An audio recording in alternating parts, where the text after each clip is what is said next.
बेटा इस बुक में कुछ ऐसे भी क्वेश्चंस दिए हुए हैं जिसको पढ़ने के बाद लगता है कि क्या इतना इजी क्वेश्चन भी इरोडॉप डिजाइन कर सकते हैं, राइट। तो कुछ इसी टाइप का ये क्वेश्चन है। अभी हम लोग इसको देखिए सॉल्व करेंगे और मेरे ख्याल से मैक्सिमम 1 मिनट लगेगा इसको सॉल्व करने के लिए, ठीक है। तो चलो अब हम लोग अपना क्वेश्चन पढ़ना स्टार्ट करते हैं। हमारा क्वेश्चन कहता है find the magnitude and direction of force acting on the particle of mass small m during its motion in the xy plane according to the law x equals to this much, y equals to this much, where a, b and omega are constants। ठीक है, तो अपने question के अनुसार ये देखिए ये है y एक्सिस, ये है अपना x एक्सिस, है ना, ये x एक्सिस, ये y एक्सिस। हम लोग अच्छी तरीके से जानते हैं कि इनका जो इंटरसेक्शन होता है वो होता है ओरिजिन। अब कहता क्या है, कहता ये है कि अपना पार्टिकल टाइम t पर एक ऐसे पोजीशन पर है जिसका कोऑर्डिनेट अगर मैं एक्स वाई मान लूँ तो x equals to a sine omega t है और y equals to b cos omega t है। ठीक है, अब अपने पार्टिकल पर लगने वाले फोर्स का मैग्नीट्यूड और डायरेक्शन ये दोनों चीज़ निकालना है। देखिए कितना आसान है। मैं एक काम करूं, मैं इस पार्टिकल के पोजीशन को अपने कोऑर्डिनेट सिस्टम के ओरिजिन से ऐसे जोड़ देता हूं और ये हो जाएगा मेरा वेक्टर आर, है ना, पढ़े हैं हम लोग ये सब। तो वेक्टर आर कितना हो गया, वेक्टर आर हो गया एक्स आई कैप प्लस वाई जे कैप। आई कैप क्या है ये भी हम लोग जानते हैं, ये एक्स एक्सिस के अलोंग एक यूनिट वेक्टर है और जे कैप वाई एक्सिस के अलोंग एक यूनिट वेक्टर है। ठीक है, यहाँ तक क्लियर। अच्छा, अब मैं एक्स का वैल्यू रख देता हूँ तो ये हो जाएगा A sine omega T I cap plus Y का भी वैल्यू रखिए तो B cos omega T J cap. ये हो गया position of particle at time T. अगर मुझे इस पार्टिकल पर लगने वाले फोर्स को फाइंड आउट करना है तो मुझे चाहिए एक्सेलरेशन, ताकि मैं उसके मास को एक्सेलरेशन से मल्टीप्लाई करके फोर्स निकाल सकूं। और एक्सेलरेशन क्या होता है, इसी पोजीशन का डबल डेरिवेटिव। तो मैं ऐसे लिख दे रहा हूं, पहले मैं मतलब एक बार अगर इसको डिफ्रेंशिएट करूंगा तो ये वेलोसिटी आएगा। देखना जरा, जब तुम इसको डिफ्रेंशिएट करोगे तो ये सब कोई जानता है कि भैया ए ओमेगा सब कांस्टेंट है, तो मैं यहाँ पे चेन रूल लगाऊंगा और ये हो जाएगा मेरा A omega cos omega T I cap और ये हो जाएगा minus B omega sine omega T J cap. इसको मुझे नहीं लगता बताने की ज़रूरत है।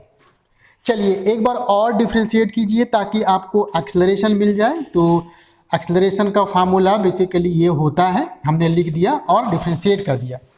दोबारा जब इसको डिफ्रेंशिएट करोगे तो फिर से तुमको चेन रूल लगाना पड़ेगा और ये हो जाएगा minus A omega square sine omega T I cap और ये हो जाएगा minus B omega square cos omega T J cap.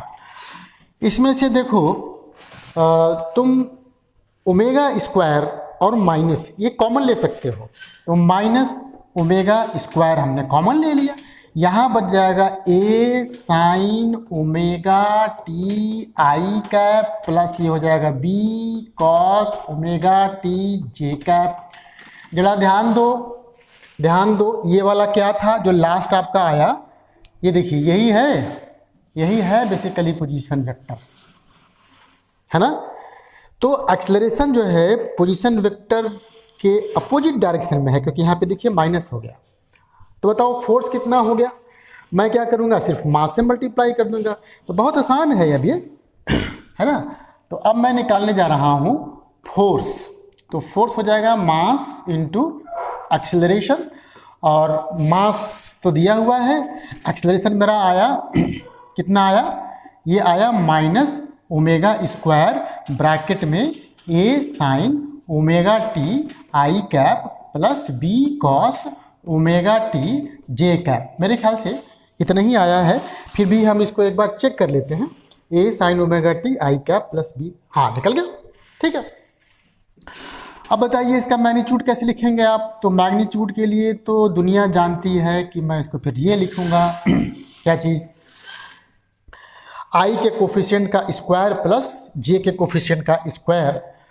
तो ये मेरा हो जाएगा, यहाँ देखो ये हो जाएगा M omega square A sine omega T का होल स्क्वायर प्लस यहाँ देखिए ये हो जाएगा आपका M omega square B cos omega T का whole square.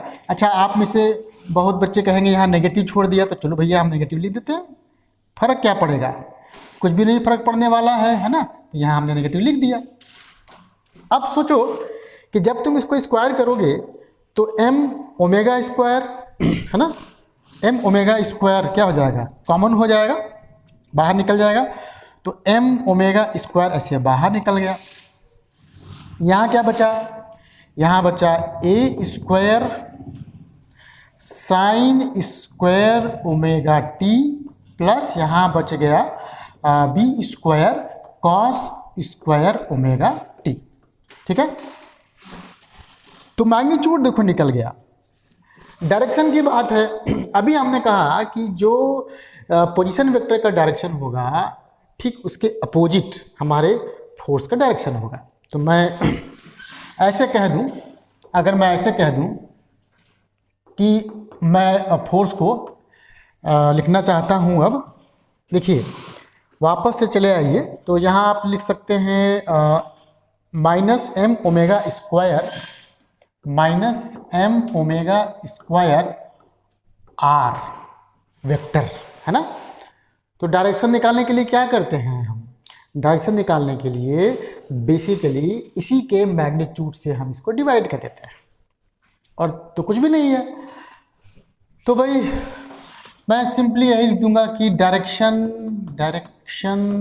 Of F will be opposite to direction of position vector are.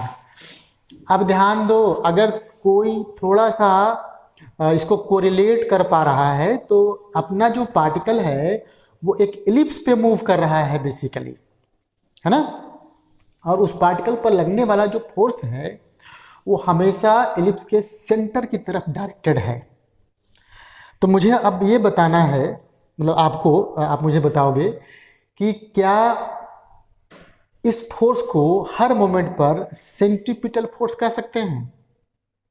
मैं वेट कर रहा हूँ आपके रिस्पॉन्स का।